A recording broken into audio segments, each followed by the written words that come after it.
ನಮಸ್ಕಾರ ಕನ್ನಡಿಗರೇ, ಎಲ್ಲರಿಗೂ ನನ್ನ ಪ್ರೀತಿಯ ಯೂಟ್ಯೂಬ್ ಚಾನಲ್ ಯೂಟ್ಯೂಬ್ ಚಾನಲ್ಗೆ ಪ್ರೀತಿಯ ಸ್ವಾಗತ. ಶಿವಣ್ಣನ 40ನೇ ವರ್ಷದ ಚಿತ್ರಜೀವನದ ವಿಶೇಷ ಸಂಚಿಕೆಗೆ ಮತ್ತೊಮ್ಮೆ ಪ್ರೀತಿಯ ಸ್ವಾಗತ. ಇವತ್ತು ನಾವು ಇನ್ನೊಂದು ಶಿವಣ್ಣನ ಚಿತ್ರದ ಬಗ್ಗೆ ಮಾತಾಡ್ತೀನಿ. ಯಾವುದು ಆ ಚಿತ್ರ? ಈ ಚಿತ್ರದಿಂದ ಸ್ಫೂರ್ತಿ ತಗೊಂಡು ಮತ್ತು ಇದೇ ಚಿತ್ರದಲ್ಲಿ ತರಂದ ಮಾಡಿಕೊಂಡು ಹಿಂದಿ ಚಿತ್ರವನ್ನು ಮಾಡಿದ್ರು. ಅಲ್ಲೂ ಸಹ ಈ ಚಿತ್ರ ಯಶಸ್ವಿ ಆಯಿತು. ಇಲ್ಲಿ ಈ ಚಿತ್ರ ಒಂದು ವಿಭಿನ್ನ ರೀತಿಯ ಚಿತ್ರ ಮತ್ತು ಒಂದು ರೀತಿಯಲ್ಲಿ ಕನ್ನಡಿಗರಿಗೆ ಕಲಾತ್ಮಕವಾದ ಚಿತ್ರವನ್ನು ಕೊಟ್ಟಂಥ ಚಿತ್ರ. ಯಾವುದು ಆ ಚಿತ್ರ? ಬನ್ನಿ ಆ ಚಿತ್ರದ ಬಗ್ಗೆ ಒಂದಿಷ್ಟು ಮಾಹಿತಿನ ಕಡೆ ಹಾಕೊಳ್ಳೋಣ. ಇದು ಕನ್ನಡದ ಖ್ಯಾತ ಸಾಹಿತಿ ಅಣ್ಣವರ ಅಪ್ಪಟ ಅಭಿಮಾನಿಯಾದಂಥ ಡಾಕ್ಟರ್ ಬರಗೂರು ರಾಮಚಂದ್ರಪ್ಪ ಅವರ ನಿರ್ದೇಶನದಲ್ಲಿ ಬಂದಂಥ ಚಿತ್ರ. ಶಿವಣ್ಣ ಅಭಿನಯದ ಸೂಪರ್ ಡೂಪರ್ ಹಿಟ್ ಚಿತ್ರ ಹಗಲು ವೇಷ. ಇದು 24/3/2000 ಇಸ್ವಿಯಲ್ಲಿ ಈ ಚಿತ್ರ ತೆರೆಕಂಡಿತ್ತು. ಹಲವಾರು ಹಿರಿಯ ಕಲಾವಿದರು, ತಾರಾ ಅವರಾಗಲಿ, ಜೈ ದೀಕ್ಷಾ ಅವರಾಗಲಿ, ಕರಿಬಸಪ್ಪ ಅವರಾಗಲಿ, ಮತ್ತು ಕೃಷ್ಣೇಗೌಡ ಅವರು, ಹೀಗೆ ಹಲವಾರು ಹಿರಿಯರು, ರಶ್ಮಿ ಹೀರೋಯಿನ್ ಆಗಿ ಹಲವಾರು ಹಿರಿಯರು ಈ ಚಿತ್ರದಲ್ಲಿ ಅಭಿನಯಿಸಿದರು. ಹಂಸಲೇಖ ಅವರ ಅತ್ಯುತ್ತಮವಾದ ಸಂಗೀತ ಇರುವಂಥ ಚಿತ್ರ. ಇದು 24/3/2000 ಇಸ್ವಿಯಲ್ಲಿ ಈ ಚಿತ್ರ ತೆರೆಕಂಡಿತ್ತು. ಹಲವಾರು ಹಿರಿಯ ಕಲಾವಿದರು, ತಾರಾ ಅವರಾಗಲಿ, ಜೈ ದೀಕ್ಷಾ ಅವರಾಗಲಿ, ಕರಿಬಸಪ್ಪ ಅವರಾಗಲಿ, ಮತ್ತು ಕೃಷ್ಣೇಗೌಡ ಅವರು, ಹೀಗೆ ಹಲವಾರು ಹಿರಿಯರು, ರಶ್ಮಿ ಹೀರೋಯಿನ್ ಆಗಿ ಹಲವಾರು ಹಿರಿಯರು ಈ ಚಿತ್ರದಲ್ಲಿ ಅಭಿನಯಿಸಿದರು. ಹಂಸಲೇಖ ಅವರ ಅತ್ಯುತ್ತಮವಾದ ಸಂಗೀತ ಇರುವಂಥ ಚಿತ್ರ. ಅಲ್ಲಿವರೆಗೂ ಹೆಚ್ಚಾಗಿ ಕಮರ್ಷಿಯಲ್ ಚಿತ್ರಗಳಲ್ಲಿ ಶಿವಣ್ಣ ನಡೆಸ್ತಿದ್ದು ಬಂದರು. ಹಗಲು ವೇಷ ಬರೋವರೆಗೂ ಹೆಚ್ಚಾಗಿ ಒಂದೆರಡು ಚಿತ್ರ ಜನಪದ ಈ ಥರ ನಟಿಸಿದ್ದಾರೆ, ಐತಿಹಾಸಿಕ ಆ ಥರದಲ್ಲ. ಆದರೆ ಅಲ್ಲಿವರೆಗೂ ಹೆಚ್ಚಾಗಿ ಶಿವಣ್ಣ ಕಮರ್ಷಿಯಲ್ ಚಿತ್ರದಲ್ಲಿ ನಟಿಸಿದರು. ಆದರೆ ಇದು ಒಂಥರ ಕಲಾತ್ಮಕ ಚಿತ್ರ. ಒಂದು ಬ್ರಿಟಿಷವರು ನಮ್ಮ ರಾಜ್ಯದಲ್ಲಿ, ನಮ್ಮ ದೇಶದಲ್ಲಿದ್ದಾಗ ಯಾವ ಥರ ನಮ್ಮಿಂದ ಅವರು ಕಂದಾಯ ವಸೂಲಿ ಮಾಡ್ತಾಯಿದ್ರು, ನಾವು ಅವ್ರ ಕಂದಾಯನ ಯಾವ ಥರ ಕೊಡ್ತಿದ್ದೀವಿ, ಆ ಥರ ಕತೆ ಉಳ್ಳಂಥ ಒಂದು ಚಿತ್ರ. ಇದಕ್ಕಿಂತ ಹಲವಾರು ನಿಮಗೆ ಸ್ವತಂತ್ರ ಹೋರಾಟದ ಬಗ್ಗೆ ಮತ್ತು ಹಿರಿಯ ಸ್ವತಂತ್ರಗಾರರ ಬಗ್ಗೆ ಕತೆ ಬಂದಿದೆ.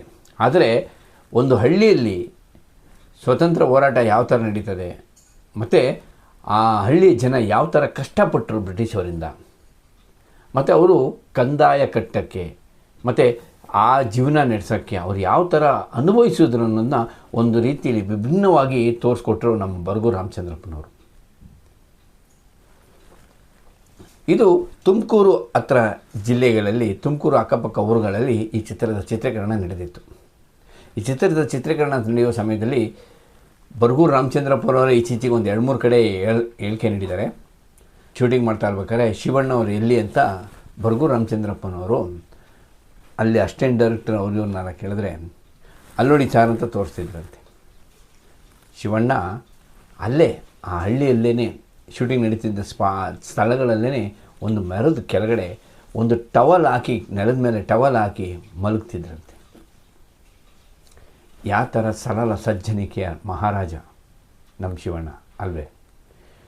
ಅವರು ಆರಾಮ ಕಾರಲ್ಲಿರ್ಬೋದಿತ್ತು, ಇಲ್ಲ ಆ ಶೂಟಿಂಗ್ ನಡೀತಿದ್ದ ಸ್ಪಾಟಿಂದ ನಗರಕ್ಕೆ, ಹತ್ತಿರದಲ್ಲಿರೋ ನಗರಕ್ಕೆ ಬಂದು ಹೋಟ್ಲಲ್ಲಿ ರೂಮ್ ಮಾಡಿ ಆರಾಮ ಮಲಗ್ಬೋದಿತ್ತು. ಅವ್ರು ಹಂಗೆ ಮಾಡಿಲ್ಲ. ಅಲ್ಲೇ ಜಾಗದಲ್ಲಿ, ಅದೇ ಹಳ್ಳಿಯಲ್ಲಿ ಯಾವುದೋ ಒಂದು ಮೂಲೆಯಲ್ಲಿ ಒಂದು ಮರದ ಕೆಳಗಡೆ ಮಲಗ್ತಾರಂದರೆ ಒಬ್ಬ ಸೂಪರ್ ಸ್ಟಾರ್ ಆಗಿದ್ದು, ಸೂಪರ್ ಸ್ಟಾರ್ ಆಗಿದ್ದನು, ಒಬ್ಬ ಕರ್ನಾಟಕದ ಅವಿಭಾಜ್ಯ ಅಂಗ ಅಣ್ಣವರ ಮಗನಾಗಿದ್ರೂ ಸಹ ಎಷ್ಟು ಸರಳತೆಯಿಂದ ಅವರು ಅಲ್ಲಿ ಮರದ ಕೆಳಗೆ ಮಲಗಿದ್ರಂದರೆ, ಈ ಥರ ಒಂದು ಸರಳ ಸಜ್ಜನಿಕೆ ಭಾರತೀಯ ಚಿತ್ರರಂಗದಲ್ಲೇ ತುಂಬ ಅಪರೂಪ. ಆ ಅಪರೂಪದಲ್ಲಿ ಶಿವಣ್ಣ ನಮ್ಮ.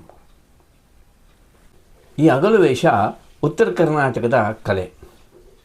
ಆ ಕಲೆನ ಯಾವ ಥರ ಚಿತ್ರದಲ್ಲಿ ಎಲ್ಲೂ ಸಹ ಆ ಕಲೆಗೆ ಅವಮಾನ ಆಗದ ರೀತಿಯಲ್ಲಿ, ಮತ್ತು ಎಲ್ಲೂ ಸಹ ಆ ಕಲೆಯನ್ನು ನಡೆಸ್ಕೊಂಬಂದಂಥ ಜನಾಂಗಕ್ಕಾಗಲಿ ಯಾವುದೇ ರೀತಿಯ ತೊಂದರೆ ಆಗದಂತೆ ಅತ್ಯುತ್ತಮವಾಗಿ ಚಿತ್ರಕಥೆ ಮಾಡಿ ಅದನ್ನು ಸ್ಕ್ರೀನ್ ಪ್ಲೇ ಮಾಡಿ ಸ್ಕ್ರೀನ್ಗೆ ತಂದು ಕೊಟ್ಟಿದ್ರಲ್ಲ ಬಗರು ರಾಮಚಂದ್ರಪ್ಪನವರು, ನಿಜವಾಗ್ಲೂ ಅವ್ರಿಗೊಂದು ಹ್ಯಾಟ್ಸ್ ಆಫ್ ಹೇಳ್ಬೇಕು ರೀ. ಇನ್ನು ಶಿವಣ್ಣನ ಅಭಿನಯದ ಬಗ್ಗೆ ನಾವು ಮಾತಾಡೋಂಗೆ ಇಲ್ಲ ಬಿಡ್ರಿ. ಅಲ್ಲಿವರೆಗೂ ಕಮರ್ಷಿಯಲ್ ಪಾತ್ರದಲ್ಲಿ ನಟಿಸಿ ಫೈಟು ಲಾಂಗು ಮಚ್ಚಲ್ಲಿ ಹಿಡಿದು ಓಡಾಡ್ತಿದ್ದಂಥ ಶಿವಣ್ಣ ಈ ಚಿತ್ರದಲ್ಲಿ ಒಂದು ರೀತಿಯಲ್ಲಿ ವಿಭಿನ್ನ ಪಾತ್ರದ ಪ್ರವೇಶ ಅಂತಾರಲ್ಲ ಇದೇ ಇದು. ಆಮೇಲೆ ಇನ್ನೊಂದು ವಿಶೇಷ ನಿಮಗೆ ಇದರಲ್ಲಿ, ಈ ಚಿತ್ರದ ಕೆಲವು ದೃಶ್ಯಗಳಲ್ಲಿ ಶಿವಣ್ಣ ಮೇಕಪ್ಪೇ ಹಾಕಿಲ್ಲ, ಹಾಗೆ ಆ್ಯಕ್ಟ್ ಮಾಡಿದ್ದಾರೆ. ಮೇಕಪ್ ಆಗದೇ ಆ್ಯಕ್ಟ್ ಮಾಡಿದ್ದಾರೆ. ಅದರ ಜೊತೆಗೆ ನಿಮಗೆ ಬರಗೂರು ರಾಮಚಂದ್ರಪ್ಪನವ್ರು ಏನು ಮಾಡಿದ್ದಾರೆ ಅಂದರೆ, ಶಿವಣ್ಣನ ನ್ಯಾಚುರಲಾಗೇ ಬರಬೇಕು, ಅವರು ಯಾವ ಥರ ಮನೇಲಿರ್ತಾರೆ ಆ ಥರನೇ ಬರಬೇಕು ಅಂದ್ಬಿಟ್ಟು ಈ ಇಜ್ಜಿಲು ಮತ್ತು ಈ ಕಲ್ಲಿನ ಪುಡಿಗಳು ಈ ಥರದ್ದೆಲ್ಲ ಸ್ವಲ್ಪ ಎಲ್ಲ ತೇದಿ ಅದನ್ನೆಲ್ಲ ಮುಖಕ್ಕೆ ಒಂದು ಚೂರು ಹಚ್ಚಿ ಹ್ಯಾಕ್ಟ್ ಮಾಡಿಸಿದ್ದಾರೆ. ಒಬ್ಬ ಸೂಪರ್ ಸ್ಟಾರು ಈ ಥರ ಗಿಜ್ಜಿನೆಲ್ಲ ಮಕ್ಕಕ್ಕೆ ಹಚ್ಕೊಂಡ್ರೆ ಮುಂದಿನ ಚಿತ್ರಕ್ಕೆ ನನಗೆ ತೊಂದರೆ ಆಗುತ್ತೆ, ಬೇಡ ನಾನು ಹಾಕಲ್ಲ ಅಂತ ಹೇಳ್ತಿದ್ರು.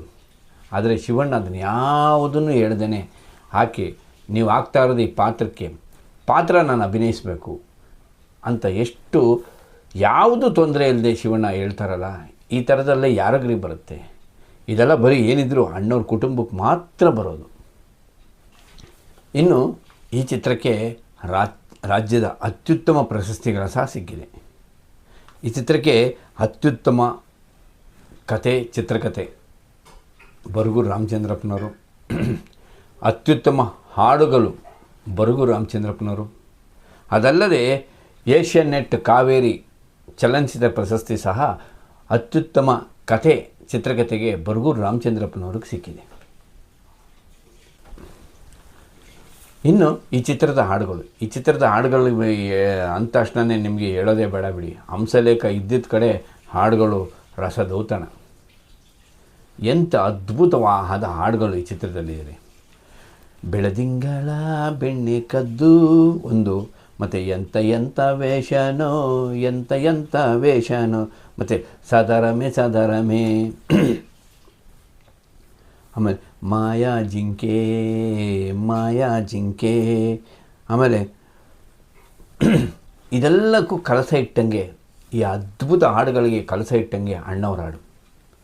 ಈ ಹಾಡು 2000 ಇಸ್ವಿಯಿಂದ ಹಿಡಿದು 2026 ಈಗಲವರೆಗೂ ಸಹ ಈ ಹಾಡು ಕನ್ನಡಿಗರಿಗೆ ಒಂಥರ ರೋಮಾಂಚನ.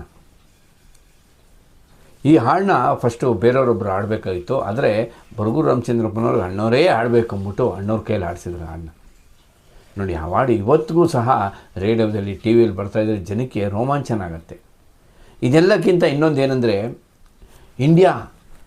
ಭಾರತ ದೇಶ ಏನರಲ್ಲಾರ ಒಂದು ಗೆಲುವು ಸಾಧಿಸ್ಬಿಟ್ರೆ, ಸ್ವತಂತ್ರ ದಿನಾಚರಣೆ, ಗಣರಾಜ್ಯೋತ್ಸವ, ಇಲ್ಲ ಯಾವುದಾರ ಒಂದು ಆಟದಲ್ಲೋ, ಕ್ರಿಕೆಟಲ್ಲೋ, ಕಬಡ್ಡಿಯಲ್ಲೋ ಏನಾರ ಒಂದು ಗೇಮಲ್ಲಿ ಇಂಡಿಯಾ ಗೆದ್ದುಬಿಟ್ರೆ ಸಾಕು, ಅಲ್ಲಿ ಆ ಗೇಮಲ್ಲಿ ಆಡಿದವ್ರ ಫೋಟೋಗಳು ಬರ್ತಾ ಇರ್ತದೆ, ಹಿಂದೆ ಅಣ್ಣವ್ರ ಹಾಡು ಬರ್ತಾ ಇರ್ತದೆ, ಜಗ್ಗದು ಯಾರಿಗೂ ಜಗ್ಗದು ಇಂಡಿಯಾ ಅಂತ.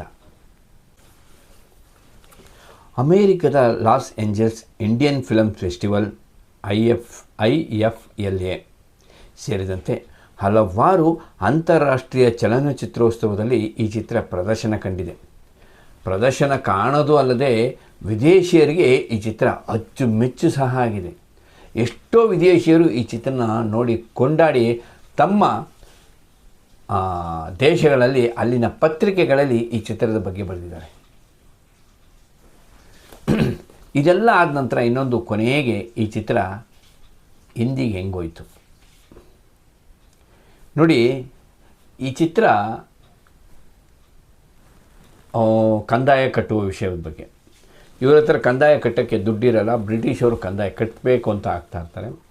ಆಗ ಆ ಬಣ್ಣ ಬಳ್ಕೊಂಡು ಹಗಲು ವೇಷ ಹಾಕಿ ಅವ್ರ ಮುಂದೆ ಡ್ರಾಮಾ ಮಾಡಿ ನಾಟಕ ಮಾಡಿ ಅದರಿಂದ ಆ ಕಂದಾಯ ವಜಾ ಮಾಡೋ ಥರ ಒಂದು ವಿಭಿನ್ನವಾದ ಕಥೆಯನ್ನು ತಂದುಬಿಟ್ರು. ಕೊನೆಗೆ ಸ್ವತಂತ್ರ ಸಂಗ್ರಾಮನ ಹೋರಾಟವನ್ನು ತಂದಿಟ್ಟು ಬರಗೂರು ರಾಮಚಂದ್ರಪ್ಪ ಒಂದು ಅಚ್ಚುಕಟ್ಟಾದಂಥ ಒಂದು ಕಥೆನ ಮಾಡಿಟ್ರು. ಆದರೆ ಇಲ್ಲಿ ಈ ಕಥೆಯಲ್ಲಿ ಬಂದಂಥ ಆ ಕಂದಾಯದ ವಿಷಯವನ್ನು ಅಸ್ತ್ರ ತೆಗೆದುಕೊಂಡು ಹಿಂದಿ ಒಂದು ಪಿಕ್ಚರ್ ಮಾಡಿದ್ರು. ಯಾವುದು? ಲಗಾನ್. ಇಲ್ಲಿ ಕಂದಾಯ ಕಟ್ಟಿ